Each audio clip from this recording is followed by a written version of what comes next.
Hello everyone, welcome to this week's edition of Lunacy with Colleen Marie. I am your host and the resident astrologer here at PCS Church. There's some really exciting things happening in the church. It's so wonderful how many offerings Sandy has for the community. This coming Friday, February 24th, there's Integrated Recovery Practices Group. It is for anyone in the recovery community. It's an alcohol-free event, a bit of a support group for people. And it starts at 7 p.m. and it's being facilitated by Jessica Elaine. And it's going to be, of course, at the church in Weymouth.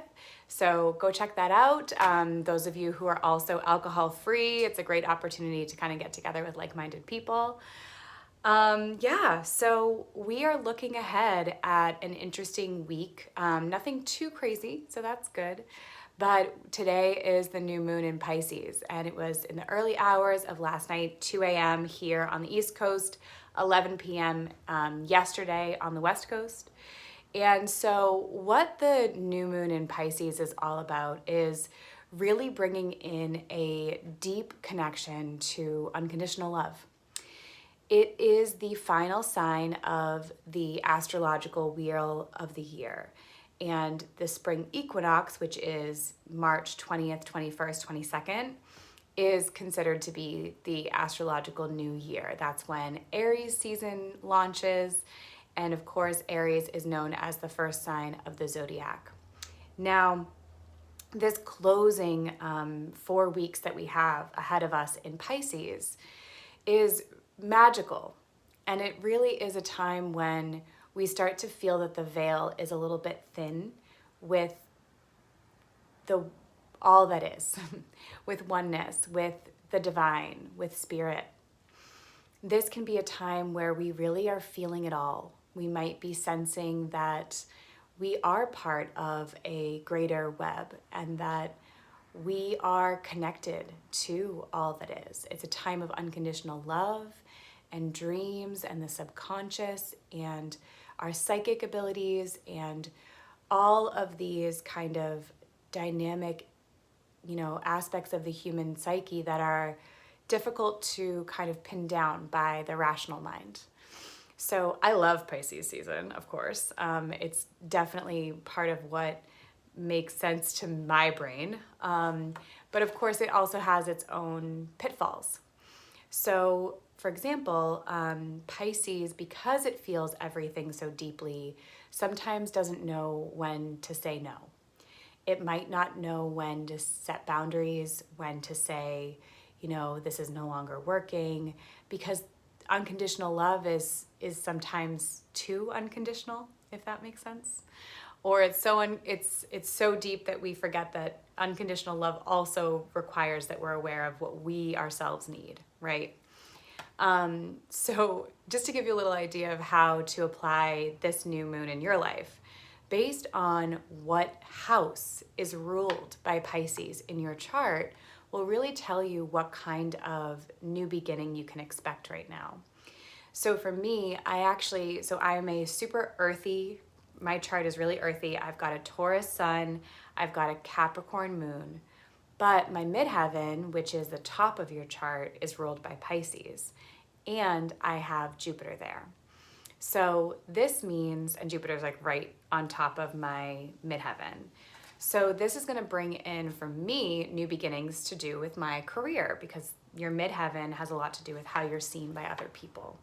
So that's what I can kind of expect with this new moon, to set some intention to be more aligned with unconditional love, especially in my career. Now, it can be one of 12 different houses. If you personally aren't sure where Pisces falls in your chart, that's where I come in. You can, reach out to me, or I can just kind of tell you how to look it up yourself. And it's fascinating when we really pay attention to how each one of these seasons, each one of these new moons really affects us. So let's move on. We've talked about how now in Pisces season, it really is a time to set the intention to be more connected to our spirituality, to our higher selves, to unconditional love, and to really recognize that inherent in every ending is a new beginning. And while we might be feeling a little bit maybe a little distracted, I often think of Pisces, which is ruled by Neptune. So whenever I see a lot of Neptune energy in someone's chart, there tends to be a little bit of attention deficit, maybe some distraction, maybe ADD, ADHD, that type of thing. I definitely have some of that myself. It's funny because with all my earth, I can be super grounded and like rational in some areas of my life, but then in others, it's really hard for me to focus. So just something to be aware of. This can be a time of year where we kind of feel a little, distracted, kind of in the flow. And that can be really powerful for imagination and dream state and inspiration. But it might not always be easy to get stuff done. The caveat there is that Saturn has been linked up with the sun for a few weeks now, and this is kind of the last few days until Friday, really, that the sun and Saturn are going to be close to each other. And Sun-Saturn can bring in some focus, responsibility, integrity, being able to kind of get some stuff done. So luckily, we still have that influence. So even though our mind might be a little bit out there right now because of the Pisces New Moon, when it comes down to it, we should still be able to get some important things checked off of our to-do lists and kind of balance that woo-woo energy. So this week, the moon is going to be moving through through Pisces into Aries, then Taurus, and then it ends on Sunday in Gemini. Monday, a week from today, is the first quarter moon in Gemini. So we're on a rising action now. The new moon has passed, and so we're gonna find, I've got a little bit more energy, a little bit more passion, I'm a little bit more excited about what's going on in my life.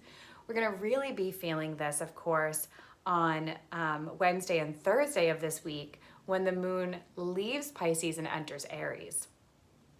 So before we talk about that, Monday and Tuesday, while the moon is in Pisces, in this new moon phase, we're feeling imaginative, we're feeling dreamy, maybe a little emotional, maybe a little distracted. Especially on Tuesday, the moon's gonna link up with the ruler of Pisces, which is Neptune.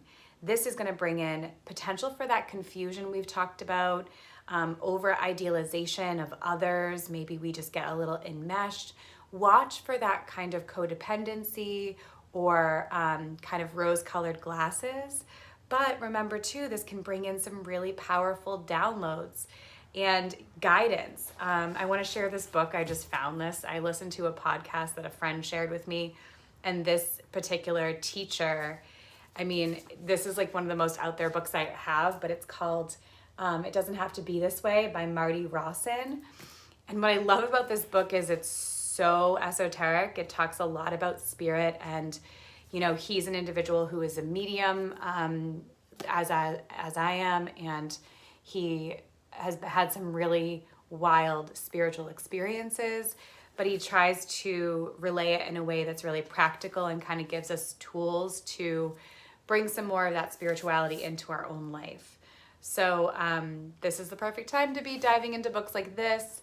Another book that I want to share that I love is Oneness by Rasha. This is a really cool book for this time of year. So, as we close out these winter weeks, it might not feel like winter out today. It's 50 degrees here in Massachusetts, but it's still important to treat this as winter, because if we force ourselves into, activity and forward momentum in the midst of the time that really should be hibernation, then we can be working sometimes against ourselves.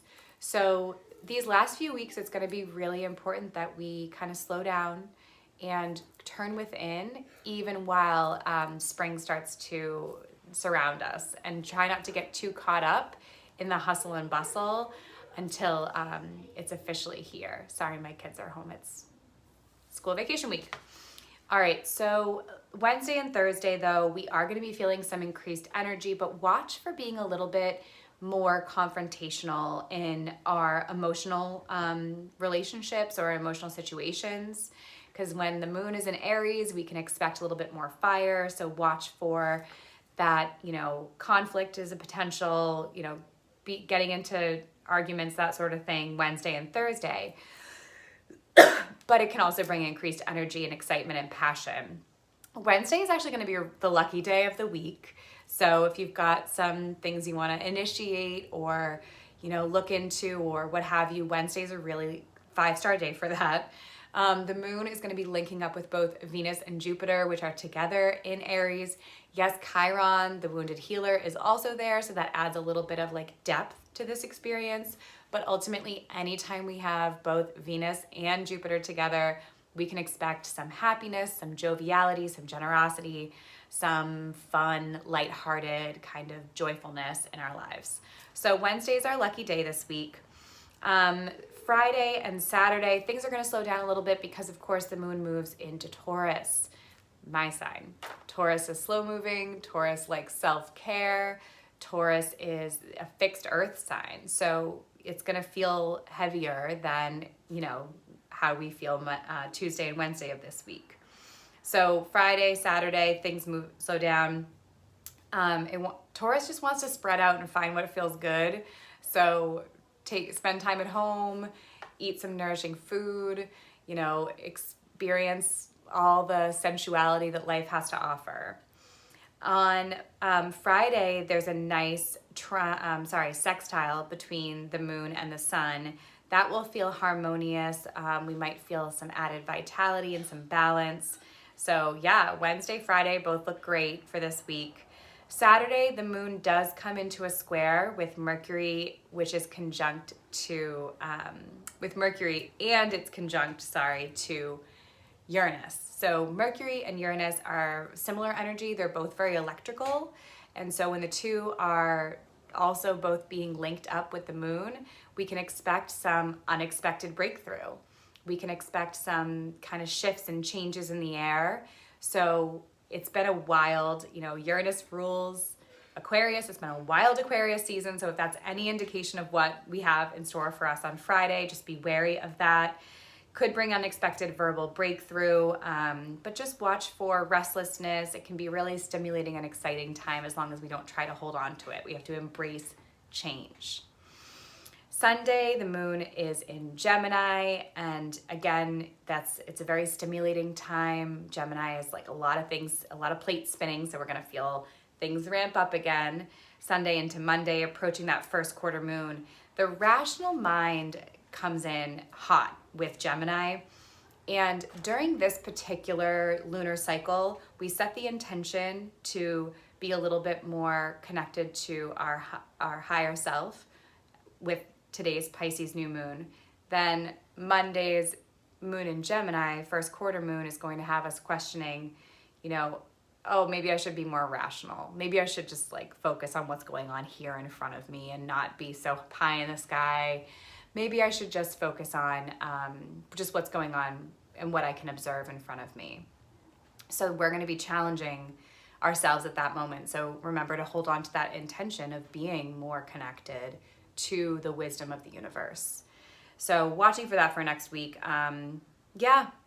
So on Sunday, it could feel a little emotionally intense because there's a square between the moon and Saturn, and there's a trine between the moon and Pluto. These are planets of immense focus and immense self-control. So we might be able to undertake some difficult tasks on Sunday that otherwise would feel insurmountable. But just make sure you aren't burying your feelings or being too hard on yourself. So let's talk about some of the planetary alignments. We already mentioned that the sun has been conjunct with Saturn for a few weeks. Again, good for long-term visions, long-term goals, and especially career goals. But watch for being too hard on yourself these past few weeks. And this is the last week. On Friday, it moves away finally from Saturn. So there's a lot that can get accomplished during this time, but it can also be a time when we're kind of like, critical, hard on ourselves, a little low energy, maybe even a little depressed, which I feel like happens this time of year anyways, except when it's 50 degrees and sunny out. So just be careful and be aware of that. Let's talk about the planetary alignments today. Monday, we've got a sextile between Mercury and Chiron, which is a great time for talking and thinking about our healing and maybe confronting some emotional wounds that could equal breakthrough. Tuesday, we have a square between Mercury and Uranus, we've talked about this a little bit already, how Mercury and Uranus are both planets of electricity and dynamic, kind of unexpected breakthrough and change. So the key here is just don't throw the baby out with the bathwater. If you want to change things up, if you're getting a little restless, try not to be so impulsive that you kind of burn the whole thing down, right? This is especially in relationships, but in general, in projects, anything to do with communication, just be cautious and take your time as much as possible. Wednesday, we've got a trine between Mercury and Mars. This is all about speaking truth, being assertive and honest in the way that we communicate. It's also a great day for mental stimulation and motivation. So just remember, this is the final sign of the astrological year, but winter goes out like what is it? Winter goes out like a lion and spring comes in like a lamb, whatever it is. This is the time when it kind of is those final challenges to the intentions that we set this time last year with that new astrological wheel of the year that launched last spring equinox. So what was going on in your life last March? And, how can we step into a recognition that it's okay to release, it's okay to let go, and it's okay to surrender and trust. I think that is one of the hardest things for us to do as human beings. We often feel like we are very much alone, and we forget just how loved we are by the universe. And I think that is something during Pisces season that we actually can activate and bring into our awareness, is that the divine is there for us, that we are connected always to source. And if we just simply open our hearts and, look for those signs and ask for guidance and ask for help, our guides will come through for us. So I encourage, all of us who don't already have a spiritual practice or a sense of spirituality in their lives to take advantage of this time so that we can really surrender, grow, deepen our roots to prepare for the spring equinox when things get really busy in the external world, right? So take this time to be internally aware and to really connect with those final weeks of winter. Thanks for watching. I hope you all have a wonderful week. For those parents who have their children in home from school this week, solidarity, we got this. But yeah, have a wonderful week. And a few things about what I have going on. I'm starting to offer what's called a tarot astrology coaching program. I have 10 slots available. I've got 4 filled at this point. So 6 more slots available for one-on-one coaching that will last, it'll be 4 sessions over 6 weeks to really unlock our astrology as well as our journey as, individuals having spiritual experiences, right? We also have a introduction to reading your birth chart, so birth chart for beginners. That's going to be happening at the Situate Salt Cave on March 19th. Stay tuned for that. And then we also have the Intro to Tarot. I just completed a 4-week course with amazing souls. It was such an incredible experience, and we'll be repeating that course with some tweaks now that I've done it once. Also at the Situate Salt Cave on Sunday afternoons. I think it's the March 26th, April 2nd, skipping Easter, April 16th, April 23rd, I believe. So I hope you all have a wonderful week. If you have questions, don't be afraid to reach out to me, Colleen Marie Healing at gmail.com. Have a wonderful week.